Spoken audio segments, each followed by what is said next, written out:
چل هۆکار بۆ وازهێنان لە گوناه و تاوان. خاڵی بیستەم پابەندبوون و هەڵسوکەوتکردن لەگەڵ ئەوانەی کە بە بینینیان سوودمەند دەبی پێش قسە و گفتاریان.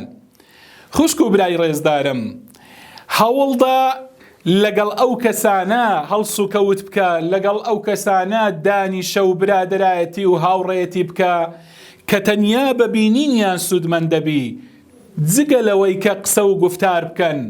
واتە هێشتا قسە و گفتاریشیان نەکردووە تۆ بەس بە بینینیان سوودمەند دەبی.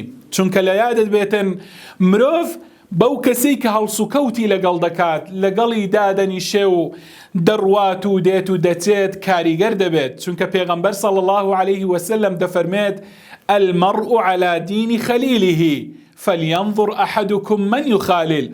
مرۆڤ لەسەر دینی هاوڕێکەی خۆیەتی. ئینجا تەماشاکەن ئێوە هاوڕێتی چێ دەکەن. بەڵێ عەرەبیش دەڵێت والقەرین بالمقارن یەقتەدی. هاوڕێ چاو لە هاوڕێکەی خۆی دەکات. هاوڕێکەی پێشەنجەتی پێشەوایەتی ئەو چی بکات ئەویش وا هەڵسوکەوت دەکات.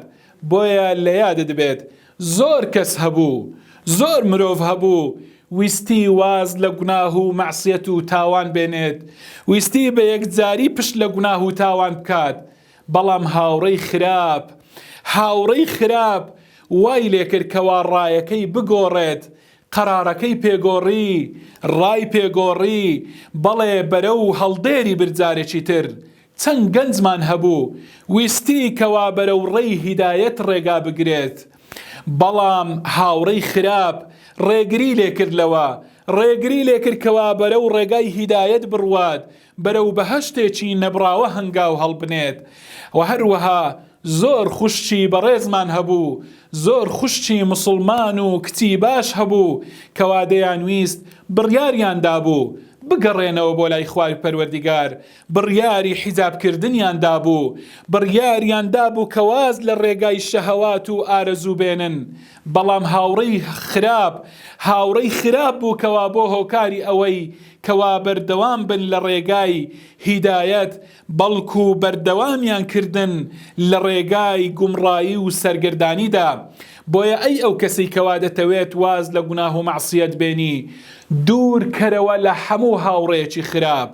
هاوڕێک ئەگەر بەرەو خراپەت ببا دوور کەرەوە لێی، تەنانەت ژمارە موبایلەکەشی لە ناو موبایلت ڕەش کەرەوە و تەنانەت بە پێش دەرگای ماڵەکەشی داهات و چۆمەکە. ئینجا دەبینی چۆن هیدایەت بەرەو ڕوود دێ بە ئیزنی خوای پەروەردگار.